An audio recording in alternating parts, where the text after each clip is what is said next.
Bienvenue. Cette exposition que vous allez découvrir tout à l'heure est en deux parties. Donc, il y aura deux interventions ce soir. La première sera donnée par le professeur Nicolas Bragheri, qui va nous parler du labyrinthe des enfants, spécialement, et de Steinberg à Milan. Cette œuvre que Steinberg a faite pour le labyrinthe des enfants est une pièce centrale dans l'exposition. Et puis nous entendrons Nathalie Dupasquier, qui est artiste et qui représentera la deuxième partie de l'exposition dont je vous dirai quelques mots tout à l'heure. Ce projet d'exposition était parti d'abord d'une envie d'éditer ces quatre très longs dessins que Saul Steinberg avait fait en 1954 pour illustrer le labyrinthe des enfants dans la Triennale de Milan. Le plus grand de ces dessins fait 10 mètres de long, donc c'est une œuvre monumentale. Et en regardant l'un de ces quatre dessins, celle qui s'intitule Types of Architecture, j'ai été frappé de voir l'analyse tellement précise, condensée et très avant-gardiste que Saul Steinberg faisait des grands thèmes de la théorie de l'architecture. Avec une ligne claire, il disait pratiquement tout. Donc je me suis amusé à chercher dans l'œuvre de Steinberg les nombreux dessins qui complètent cette sorte de théorie de l'architecture dessinée. On trouve dans son œuvre les grands défis des villes du XXe siècle qui ont dû faire face au développement des infrastructures, des voies de circulation, jusqu'à l'étalement urbain. Très tôt aussi, Steinberg s'intéresse au thème développé dans la recherche Learning from Las Vegas, par exemple, la ville vue par l'automobile, avec le mouvement des billboards, l'architecture de la communication. Il a critiqué aussi l'architecture moderne et fait apparaître les premières tendances du postmodernisme. Et c'est vraiment la biographie de Steinberg qui explique cet intérêt pour ces thèmes architecturaux. En deux mots, il a étudié l'architecture au Polytechnique de Milan, qui était alors l'école du modernisme, mais il n'a jamais pu pratiquer. Vers la fin des années 30, les lois racistes en Italie interdisaient à un juif l'accès aux professions libérales.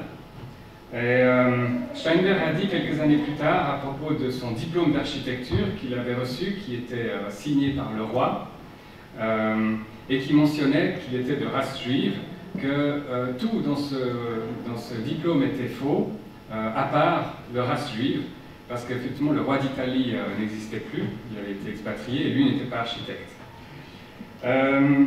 Mais voilà, il a observé à cette époque, avec beaucoup d'ironie, cette architecture qu'il a appelée le Bauhaus milanais.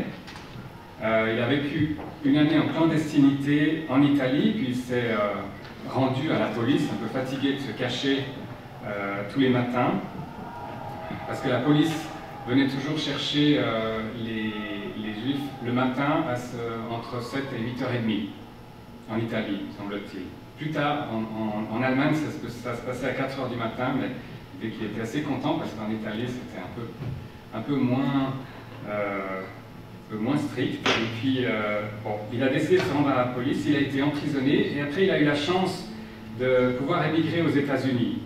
Il est donc arrivé dans une Amérique en pleine expansion, en plein rêve américain.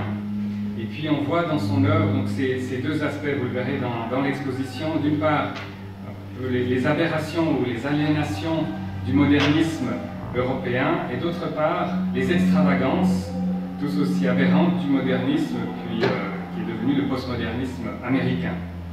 Mais il faut préciser que Steinberg ne fait pas de recherche.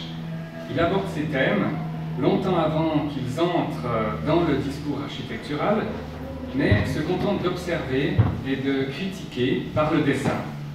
Il ne développe pas, il n'écrit pas de théorie comme l'ont fait Venturi et Scott Brown par exemple, mais comme il était énormément publié en Amérique, dans les médias américains, et notamment le New Yorker, il a certainement eu une importante influence dans le regard des architectes américains de la seconde moitié du XXe siècle.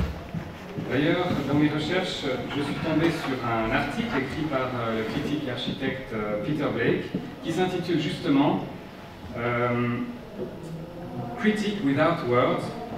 C'est un très court article écrit à la mort de Steinberg, mais il fait la couverture du magazine, et dans cet article, Peter Blake affirme que Steinberg était de loin le meilleur critique d'architecture de sa génération. Mais cette exposition Architecture by Line n'est pas une exposition de théorie de l'architecture, c'est vraiment une exposition de dessin. Et donc j'ai trouvé important vraiment d'y amener ce deuxième volet, un peu aussi en guise d'hommage à Saul Steinberg qui aurait 100 ans cette année. Donc quel meilleur hommage que d'inviter des artistes, de mettre en relation une nouvelle génération d'artistes avec l'œuvre de Steinberg. J'ai donc invité cinq artistes qui ont chacun aussi une relation particulière à l'architecture.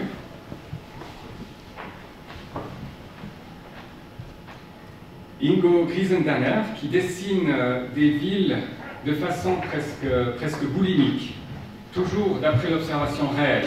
Ingo dit qu'il s'ennuie beaucoup quand il dessine d'après photo, donc il dessine toujours ses sujets d'après la réalité. Et une partie de son travail aussi est de placer ensuite ses dessins sur une carte online, sur le lieu où le dessin a été fait, et il constitue ainsi son propre Google Street View.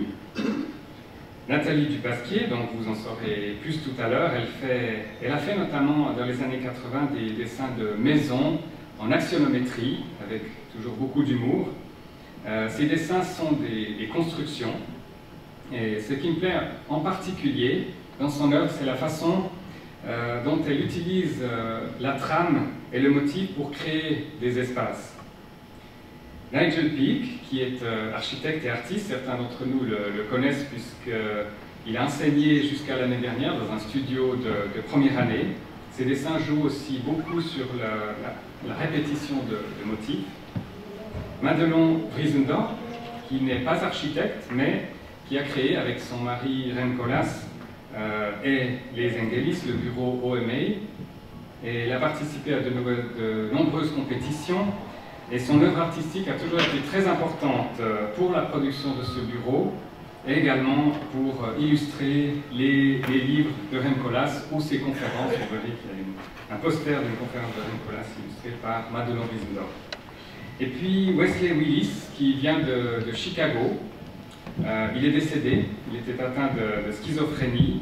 Ses dessins nous ont été prêtés par Paul Young, qui est un architecte chez qui Wesley Willis allait dessiner. Il aurait voulu être architecte et il est resté un architecte sur papier. Il s'est fait davantage connaître pour sa musique. C'est un artiste culte de la scène underground américaine.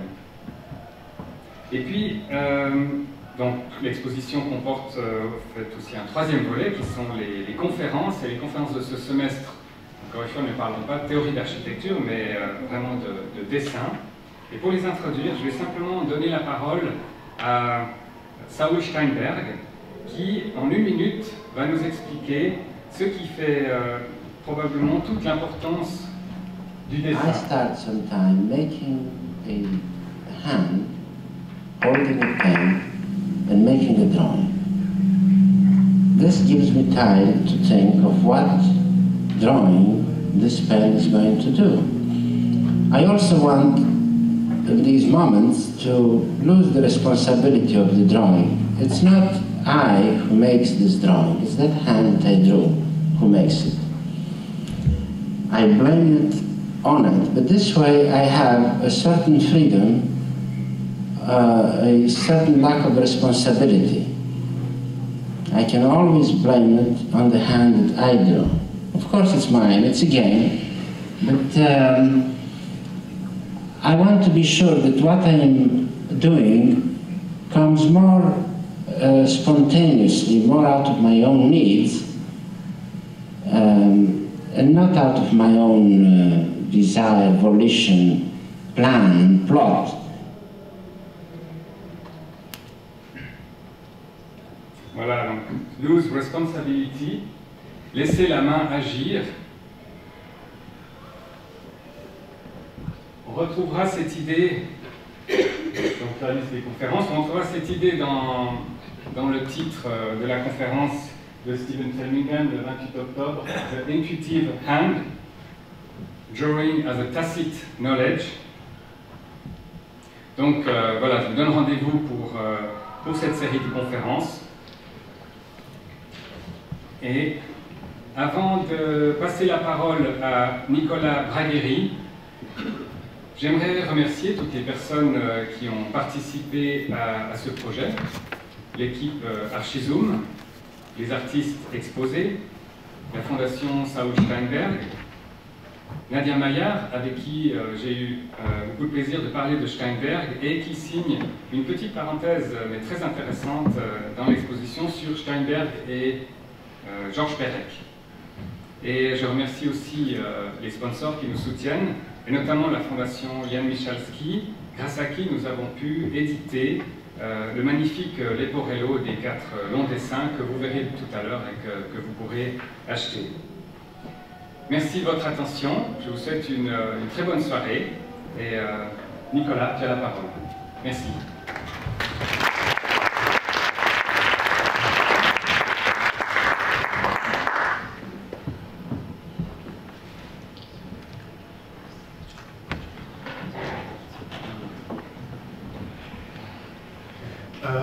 Bien, je te remercie beaucoup d'avoir me donné la possibilité de parler de Saul Steinberg et surtout de parler du labyrinthe des enfants de Saul Steinberg.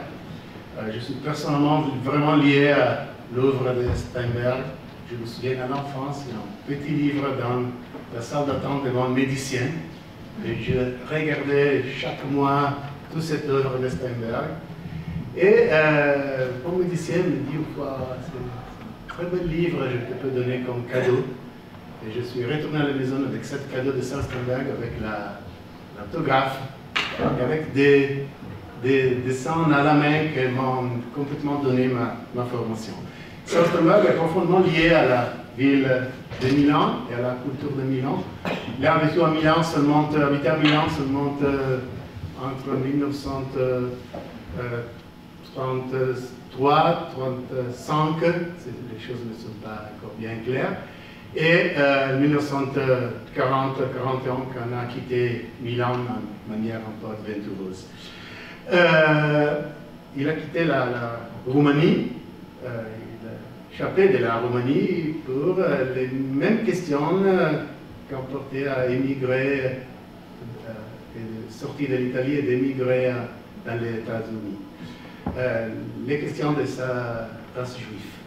Et il habitait quelques années de grandes félicités, quelques années heureux à Milan, dans la périphérie de la ville de Milan, qui aujourd'hui est la partie centrale de la ville de Milan, semi-centrale de la ville de Milan.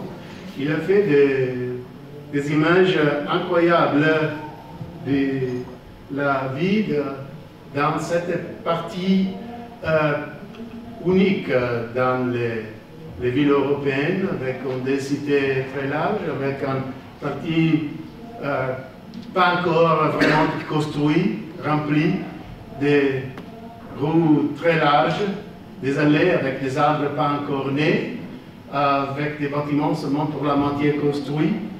Et lui a passé la période d'études dans une petite maison qui existe encore, pas détruite par les bombardements de la Deuxième Guerre mondiale, qui représente vraiment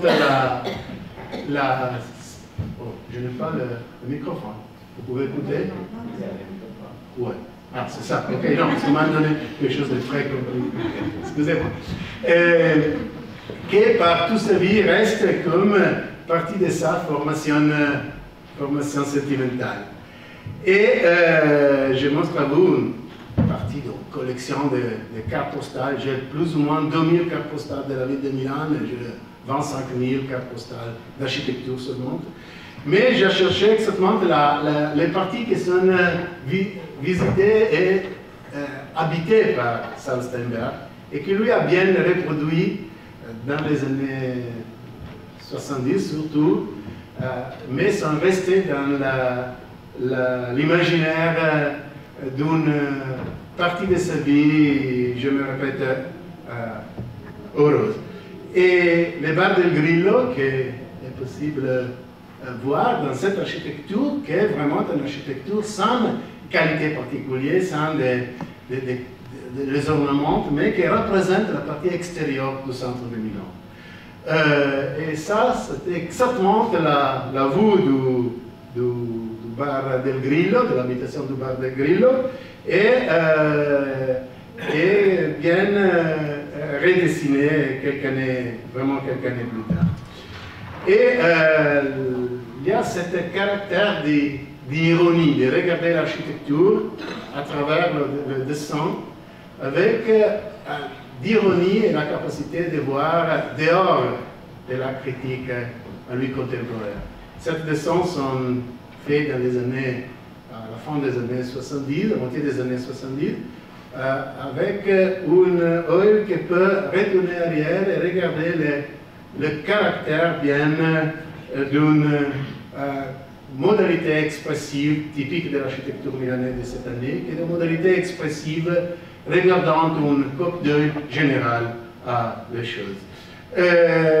L'architecture des années 30 et l'architecture de la ville de Milan entre les années 30 et les années 60 a eu un âge d'or.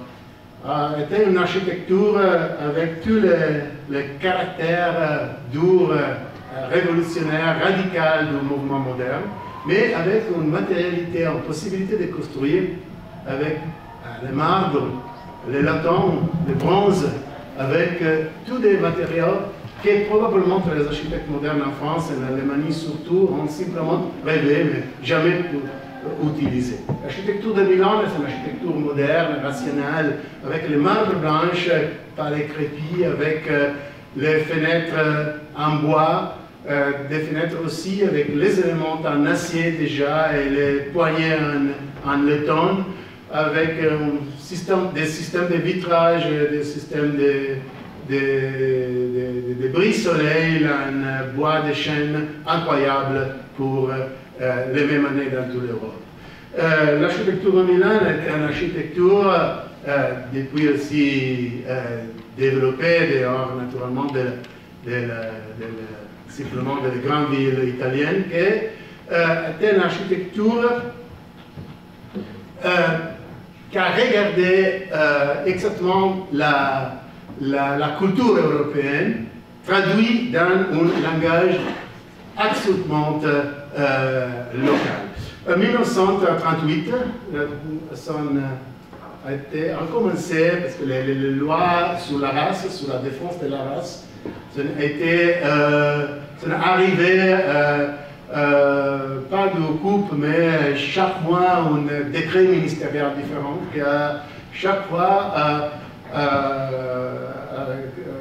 changé complètement la situation de la culture et de l'art libéraux dans notre pays. Ça c'est la copie, c'est pas bonne qualité parce que je n'ai pas trouvé en bonne qualité. C'est la même mise en page graphique du mon diplôme d'architecte aussi de professeur Ortelli, oui, avec les mêmes bodoni, c'est la même chose. Nous avons bonne chance, bien sûr, pas. Ici, il y a toute l'histoire de notre pays, de l'Italie de cette année et de Saul Steinberg aussi.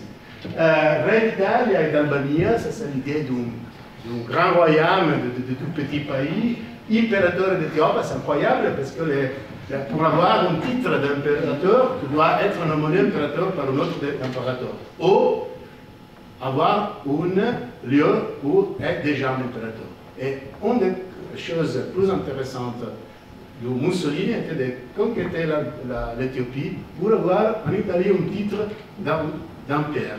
Comment ça se dit en français? Empereur. pour voir l'Empire, excusez-moi, je m'excuse, l'Empire d'Italie, dehors de tous les limites de l'Italie. Mais pour Saul Steinberg, commençait la période de difficulté à rester en Italie. Et il a été bien diplômé comme, il a dirait, l'unique chose vraie est que je suis de race juive, et fille de Moritz Steinberg. Il a commencé à changer lieu chaque jour, il était à San Vittore, qui était la prison de Milan, et, sans perdre l'ironie. Il allait dans un petit hôtel à Rome, utilisant un faux document, la carte d'identité faux, depuis il allait à Pomezia. À la fin, il allait dans un petit camp de concentration, où, avec tous les... Malheureusement, il n'y a pas les versets ici, que j'ai sur l'écran. Bien. C'est à Villa Torlonia, qui était dans le centre d'Italie, dans une ville où tous les intellectuels juifs sont restés là plus ou moins 2-3 mois.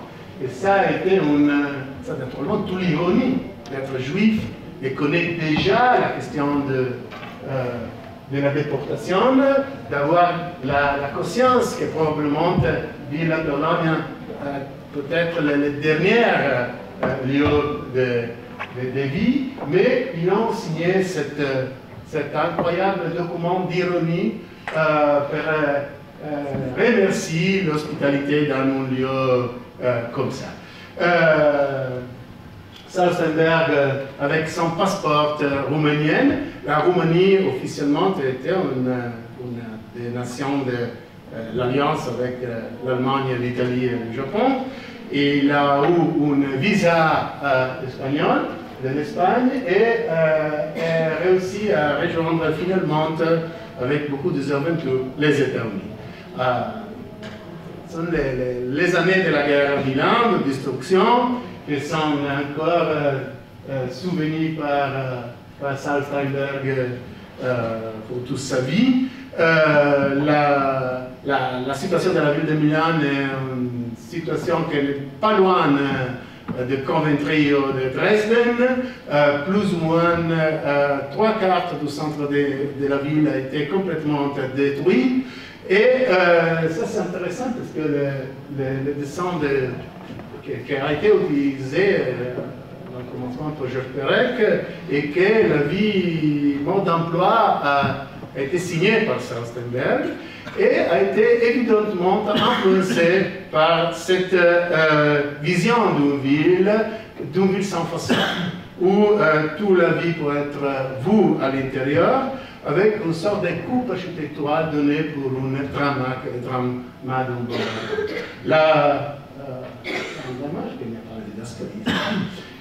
La ville de Milan s'est reconstruite très vite. Saul Steinberg dans l'Amérique reste en contact étroit avec tous les intellectuels italiens que lui a connus durant les années 2000. Il y a 2-3 grands bureaux, agences d'architecture qui construisent la grande partie des bâtiments importants, mais beaucoup des architectes, tout le monde a de travail dans les années 50 en Milan. Il y a naturellement un grand débat entre un type d'architecture ou un autre type d'architecture, et il y a vraiment une situation unique dans toute l'Europe. Tous les bâtiments que je montre à vous sont construits entre les 1950 et 1954, qui sont les années 1954 est l'année quand Saul Steinberg retourne à Milan, invité par Lévi Pierre, la personne d'Ernesto Nathan Rogers, à collaborer à la 10e Triennale de Milan, l'exposition d'art de Milan. et il retourne dans un panorama complètement changé. Milan a été médaille d'or pour la résistance, Milan a donné un nombre énorme de martyrs dans l'armée partisane qui est retournée à Milan dans les montagnes l'avril 1945. Il y a une sorte de revanche culturelle de Milan sur la capitale de Rome. Et la Triennale de Milan est l'exposition qui peut montrer dans l'architecture et les arts cette capacité de Milan de retourner à être pas seulement la capitale industrielle, mais la capitale morale d'Italie. Il n'y a pas seulement des architectures qui viennent de l'école du Polytechnique, comme a bien dit Cyril, l'école du rationalisme, il y a un regard à l'extérieur, un regard à les nouvelles modalités expressives de l'architecture.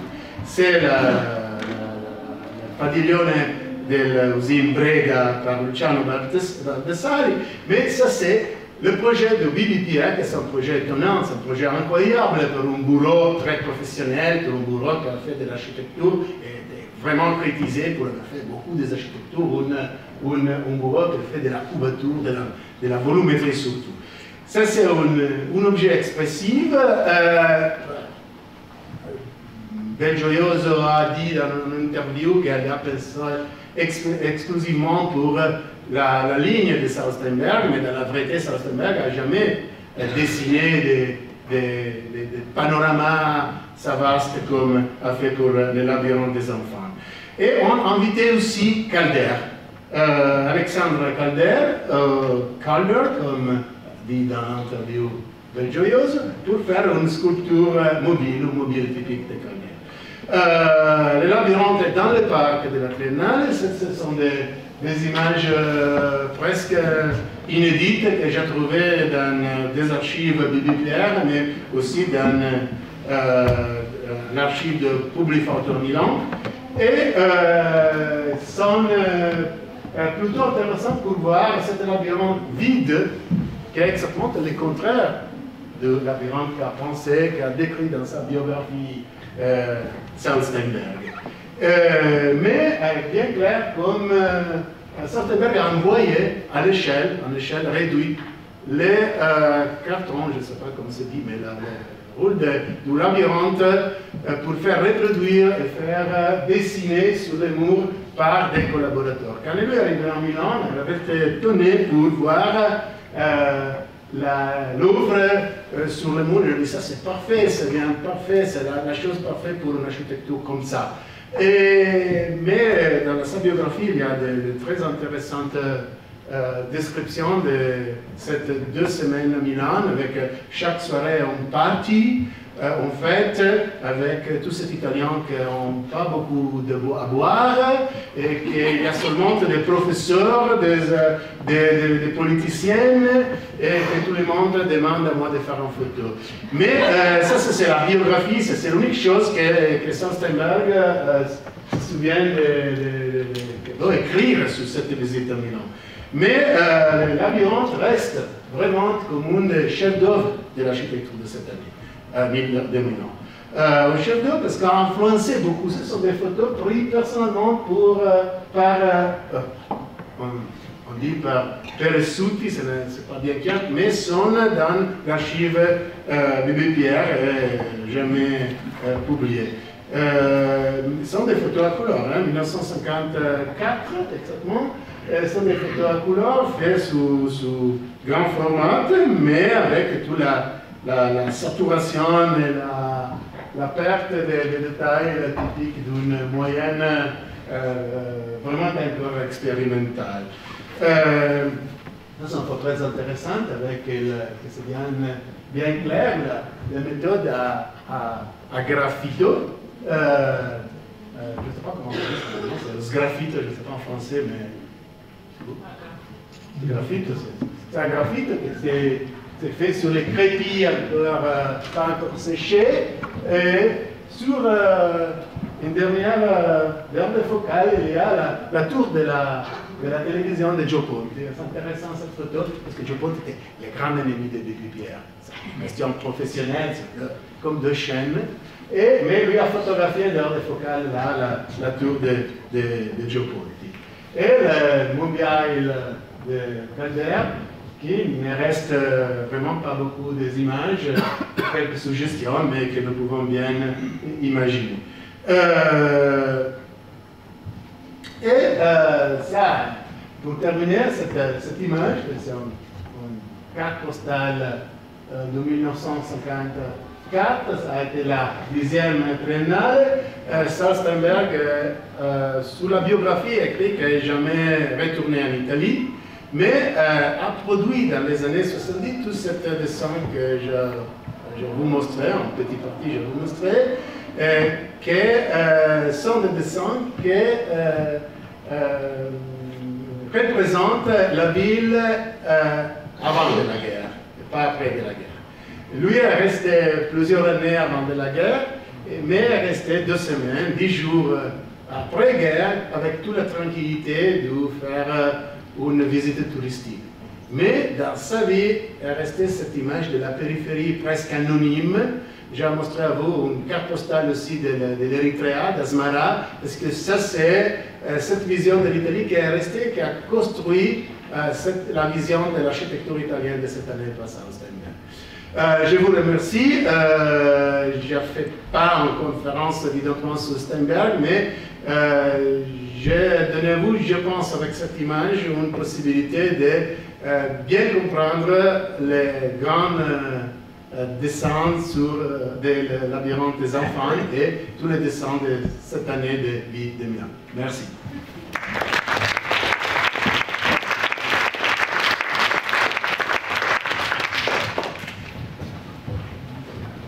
Merci beaucoup pour cette biographie milanaise, effectivement très importante pour Saul Steinberg. Donc maintenant, bienvenue à Nathalie Dupasquier. Est-ce qu'on dit Dupasquier ou Dupaquier? En Suisse, on dit Dupaquier. En Suisse, on dit Dupaquier, moi je dis Dupasquier pour s'en comprendre qu'il y a un voilà. Donc Nathalie est née à Bordeaux, en France. Mais elle est milanaise depuis 1979. Et puis jusqu'en 1986, elle a travaillé comme designer. Et elle a notamment été une des membres fondateurs du groupe Memphis à Milan. Elle a designé beaucoup de surfaces décorées, comme elle les appelle, des textiles, des tapis, des laminés plastiques, des objets. Et depuis 1987, elle se consacre à la peinture et l'exposition montre des œuvres qui sont de ces années jusqu'aux œuvres toutes récentes d'aujourd'hui. Alors, Nathalie, je te passe la parole. Je vais juste lancer les images.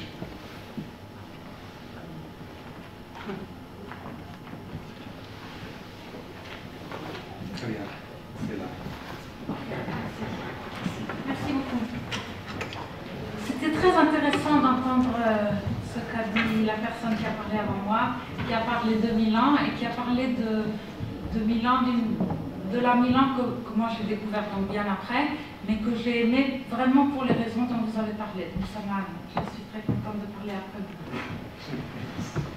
Alors moi, ce que je vais vous montrer, là je vais commencer par vous montrer des dessins de tissus qui font partie d'une grande série de motifs que j'ai dessinés au début des années 80 et qui ont été les choses qui m'ont un petit peu, disons, ça a été mon premier travail, mes premiers travaux, ça a été des choses qui m'ont permis de comprendre ce que je voulais faire de ma vie et de gagner ma vie aussi.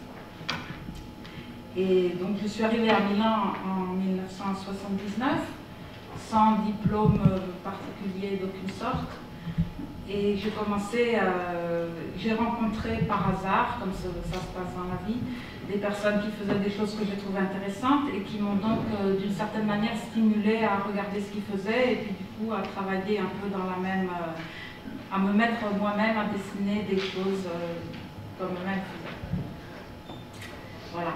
Donc j'ai dessiné des tissus et j'ai fait partie en 1981 de la première formation de Memphis, avec lesquels j'ai continué à collaborer jusqu'à la dissolution du groupe en 87.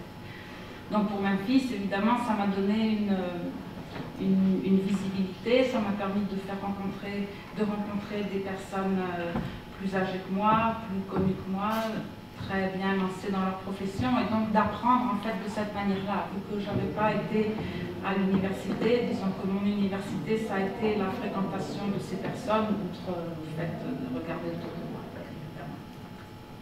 Alors voilà, ce sont donc des tissus, ceux-là, ce sont des tissus faits pour Memphis, en 81 et 82. Et puis ça, ce sont des dessins, parce que j'ai fait énormément de dessins dans ces années-là, parce que je gagnais ma vie donc en vendant des tissus dans la région de Milan. À Côme, autour de la région de Côme, il y avait beaucoup de fabriques qui imprimaient des tissus pour la soie en particulier. Et donc c'était encore une époque où c'était possible de partir avec un carton à dessin sous le bras et d'aller vendre des dessins dans les diverses fabriques qui après allaient pour la mode, pour l'ameublement, ça dépendait. Enfin moi dans mon cas c'était plutôt pour la mode que pour l'ameublement. Pour l'ameublement ça a été surtout les choses que j'ai faites pour Memphis. Et donc j'ai développé dans ces années-là tout un système de fabrication de décors, et commençant assez vite aussi à superposer les choses et en fait à les construire, mélangeant des éléments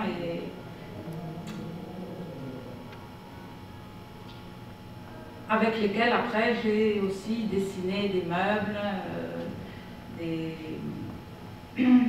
tapis, des objets, et théorisant un peu à la suite aussi d'autres personnes à l'intérieur du groupe Memphis, en particulier George Sowden, théorisant la surface décorée comme élément constitutif du projet et pas seulement comme couverture du projet.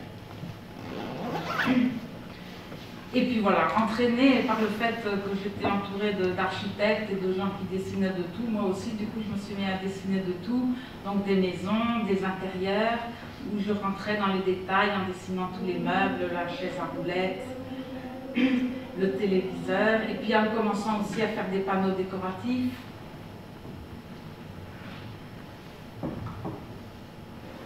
Voilà, donc tout ça c'était, et puis en dessinant aussi évidemment pour la mode. J'ai travaillé une période pour une maison de vêtements pour les jeunes qui s'appelait Fiorucci. Et donc j'ai travaillé dans leur bureau et j'ai dessiné des tissus. Et comme là aussi, un peu, je m'ennuyais en attendant qu'on me demande ce que je devais faire. Donc je dessinais moi aussi des vêtements. Et puis des tapis, et puis des objets. J'ai mis cette lampe-là qui fait partie d'une collection d'objets qui s'appelait Objects for the Electronic Age, où justement, avec George Sowden, nous avons fait tous les deux ensemble cette collection.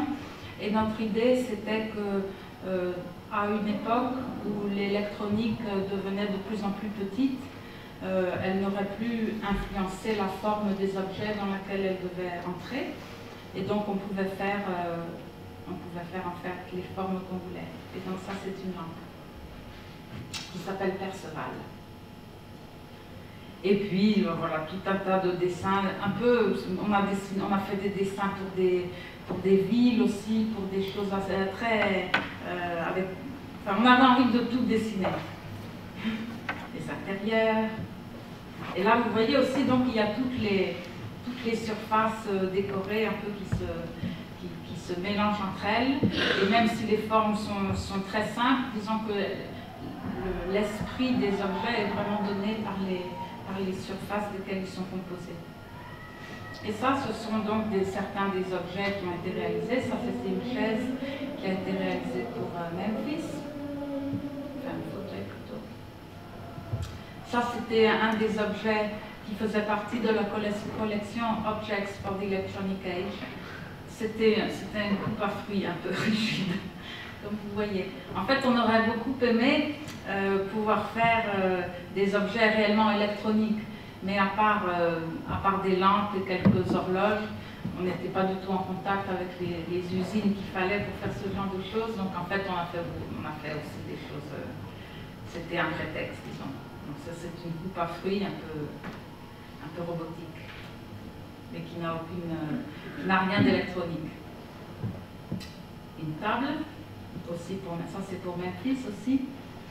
Alors là aussi, l'idée c'était on était en contact avec une fabrique qui s'appelle Abet Print, qui produit du laminé plastique.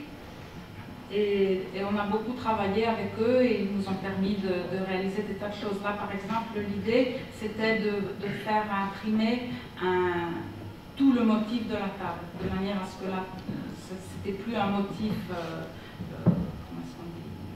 Enfin, c'était tout un dessin pour la table, avec un trou au milieu, un faux trou.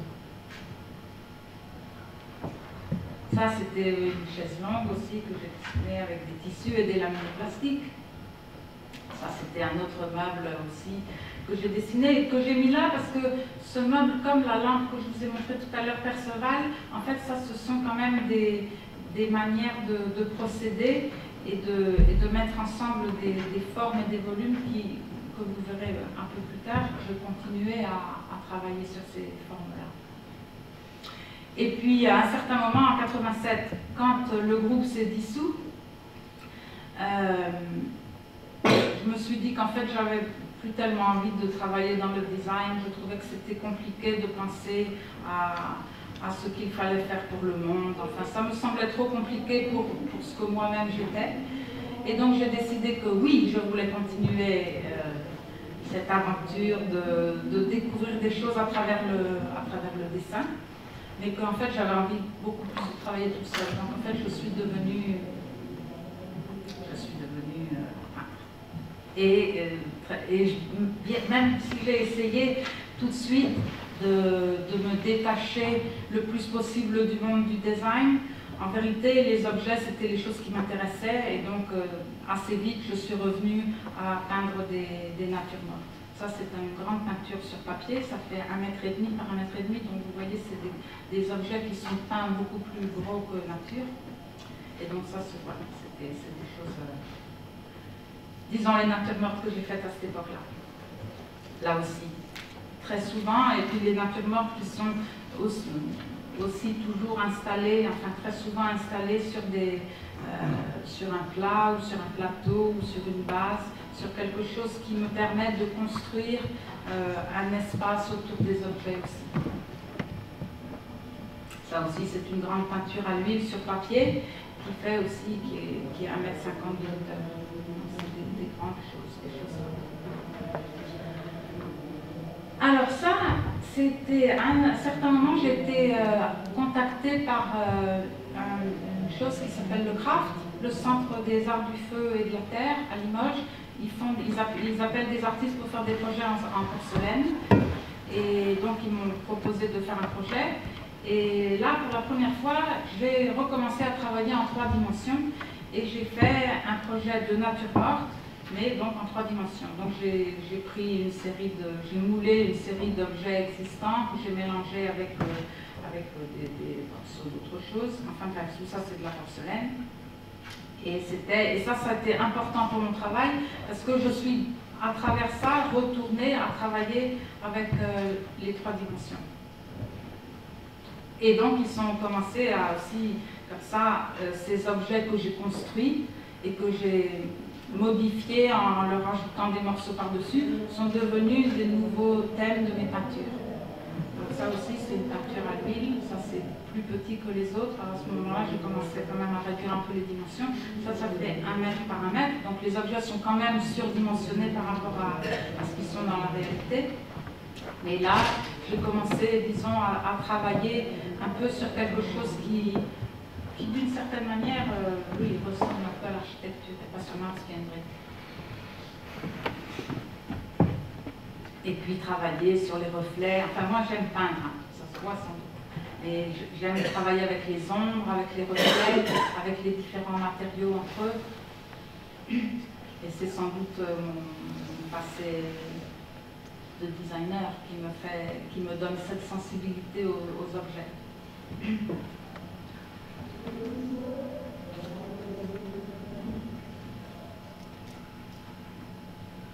Et puis à un certain moment, j'ai décidé de faire des choses qui étaient beaucoup plus en désordre. Donc j'ai fait toute une série de peintures pendant quelques temps qui représentaient des architectures d'objets qui s'étaient écoulées en fait. Et puis j'ai eu toute une autre période où j'ai dessiné aussi des moteurs, parce que ça me paraissait être des objets très complexes qui dialoguaient plutôt bien avec les constructions que j'avais commencé à faire en bois et qui étaient très rigides et des choses à angle droit avec des couleurs franches composées entre elles. Et le moteur à côté était quelque chose de plus... ça paraît un peu bizarre de dire ça, mais presque quelque chose de plus organique. Ça, ce sont encore donc des tas de... Comment est-ce qu'on appelle ça? Des désordres. Alors là, par exemple, ça sur ça sont toujours des peintures à l'huile. Toutes ces peintures-là, elles ont 1 mètre de hauteur. Donc 1 mètre par 1 mètre et demi, cette peinture-là. Et là aussi, donc j'ai commencé à réorganiser un peu le désordre, mais en éliminant beaucoup des objets reconnaissables et en travaillant surtout avec des morceaux de bois que je trouvais et que je peignais, ou bien en repeignant certains objets de manière à leur enlever à ce qu'ils ne soient plus reconnaissables comme objet d'usage. Ça aussi, ça s'appelle rovine. Ruine. Et puis, alors, ces objets que j'ai commencé à construire avec tous ces morceaux de bois que je ramassais à droite à gauche, j'ai commencé aussi à en faire des pièces qui sont devenues parfois des modèles donc, pour mes tableaux, mais que j'ai commencé aussi à exposer en tant que tel. Par exemple, celui-là ou celui-là, j'ai fait toute une série aussi comme ça avec des espèces de grilles de bois qui passent les unes devant les autres. Ça, donc, ça, ce sont des objets en 3 dimensions. Ça, par contre, c'est une peinture. C'est un tableau qui fait 1,5 m de hauteur par 1 m de largeur et qui représente une de ces constructions assez complexes. Et là, je pense que quand j'ai commencé à faire ce genre de tableau, où on ne reconnaissait plus du tout, quand on les voyait au premier abord, on avait du mal à penser que c'était des natures mortes parce qu'on ne reconnaissait rien, on voyait seulement des éléments abstraits. Et cette chose-là me plaisait. Voilà, le fait d'être complètement sorti de l'aspect narratif de la peinture. Et ça, pareil, c'est un objet qui est resté un objet, qui a aussi été un modèle pour la peinture. Donc vous voyez, il y a des morceaux de bois collés, peints et collés ensemble, et puis des bouteilles aussi qui ont été peintes et qui sont là comme les autres formes, juste en tant que forme. Ça, c'est un grand tableau aussi qui fait 1,5 m par 1,5 m. Et ça, c'est aussi pareil, une construction, mais qui là a été... moi, je peins toujours avec ce qui est devant moi, je le regarde et je le représente. Ça, c'est un tableau qui est fait donc avec une lampe qui projetait l'ombre de cette construction un peu complexe dans l'angle de la pièce. Et voilà, donc là, c'est un tableau qui parle des ombres. Ça, c'est encore une de ces constructions qui sont donc assez grandes. Ça, c'est encore un tableau. Là aussi, les objets sont posés sur une espèce de tablette. Et là aussi, il y a les ombres. Parce qu'en fait, dans un tableau, on fait une image dans laquelle les choses représentées, il n'y a plus de hiérarchie entre eux. C'est-à-dire que là, il y a une construction, il y a un entonnoir avec une espèce de capuchon, et puis il y a les ombres qui sont tout aussi importantes que les objets eux-mêmes. Et ça, c'est la magie des peintures. Et puis, aussi des dessins dans la même période. Ça aussi, ce sont des dessins qui représente, que j'ai fait pendant une résidence que j'ai fait en Irlande, où j'avais décidé de ne pas faire de peinture, où j'étais arrivée juste avec des crayons et des plumes, et j'avais décidé de faire, avec ce que j'aurais trouvé sur place, de travailler sur ça. Donc là, il y a un peu de scotch, un bout de bois trouvé, enfin des trucs qui étaient là. Et j'ai fait toute une série de dessins à partir de toutes ces choses que j'avais autour de moi. Donc ça, ce sont des dessins qui sont plus petits, mais il y en a quelques-uns dans l'exposition, vous les verrez, ils font 50 par 70. Et effectivement, quand Cyril m'a parlé de cette exposition et du rapport avec l'architecture, j'ai toujours pensé effectivement à comment les objets existent dans l'espace et comment ils s'harmonisent entre eux et comment ils créent des espèces de places. Mais effectivement, quand il m'a parlé de ça, tout d'un coup, je me suis rendu compte que c'était tout à fait évident aussi pour les autres, pas seulement pour moi. Et effectivement, là, c'est quelque chose comme ça.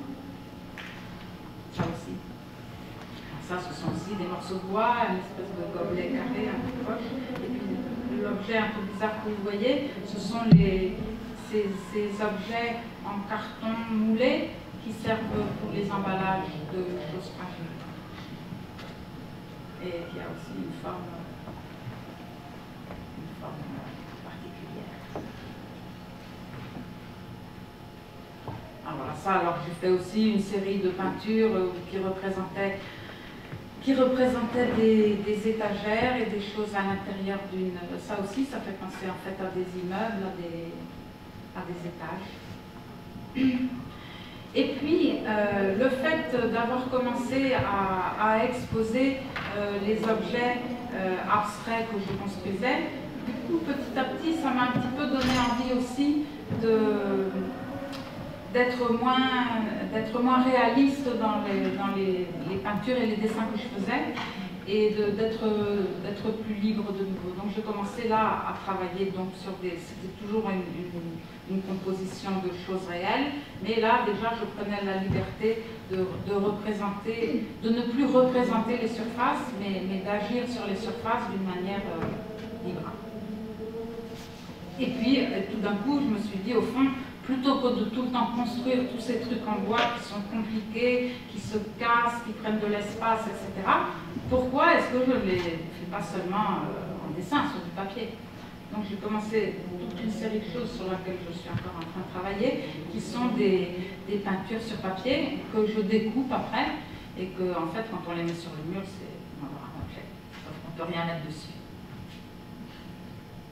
Voilà. Et ça, ce sont les modèles des étagères qui ont servi ça a servi de modèle la partie supérieure pour une peinture, mais ça aussi existe comme construction, toute l'étagère ensemble.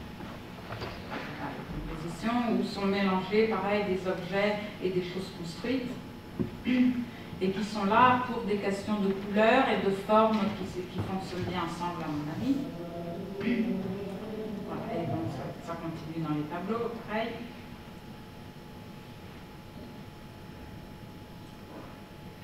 Ça, c'était l'intérieur d'une... parce que j'ai fait aussi des constructions qui sont beaucoup plus grandes que ce que vous avez vu pour l'instant. J'ai construit une espèce de cabine qui fait 2 mètres de hauteur par 2 mètres de profondeur, et que je recycle continuellement dans les derniers 15 ans, et que je recycle à l'intérieur et à l'extérieur. Donc ça, c'était l'intérieur d'une des versions de cette cabine, et voilà, qui était faite tout en relief, comme ça, en bois peint. Et ça, c'était l'intérieur d'une autre encore. Una falsa spina. Et voilà, ça c'était quand elle était en verre. Et puis donc ça c'était aussi pareil, ça c'était donc une étagère, et là aussi que j'ai représenté d'une manière beaucoup qui n'est plus réaliste, mais qui est voilà, un autre genre de peinture. Et puis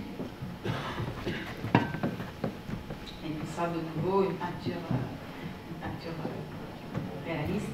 Parce qu'en vérité,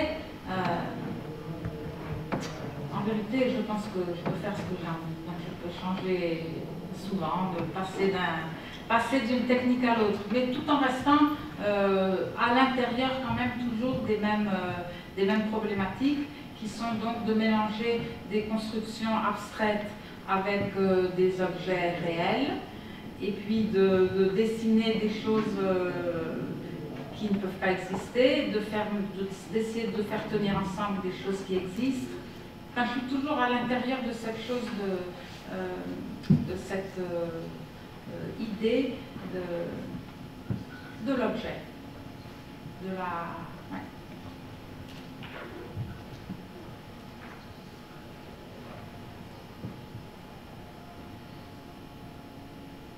Et ça, ce sont aussi des dessins plus récents qui sont donc totalement impossibles à exister. Ce sont vraiment que des dessins et qui coexistent avec les choses que j'essaye de faire tenir entre elles un peu en équilibre. Ça, c'est toute une série que j'ai faite de natures mortes qui sont posées sur des chaises. Et ça, c'est tout à fait récent. Ça aussi, c'est une nature morte sur une chaise, avec toujours la prise, vous voyez là-haut, qui est en fait pas une prise. Moi, je m'en sers comme prise, mais ce n'est pas une prise, c'est un pied d'un vieux divan. Et les deux trucs qui sortent, ce sont les, je sais pas comment on dit, les spinardi, pour faire tenir le pied comme ça. Donc je les peins, et c'est un objet que j'aime bien et qui réapparaît de temps en temps. Comme vous avez peut-être vu, il y a pas mal d'objets évidemment qui réapparaissent, parce que tous ces volumes, et puis les bouteilles et les choses comme ça, ils continuent à rentrer toujours dans les compositions de cette espèce de monde qui est là. Quoi. Ce sont toujours un peu les mêmes choses qui reviennent, qui sont repeintes, cassées, reassemblées d'une manière différente. Et voilà, ça c'est une chaise sur le sol de mon atelier, qui est en granilla, sur lequel est installée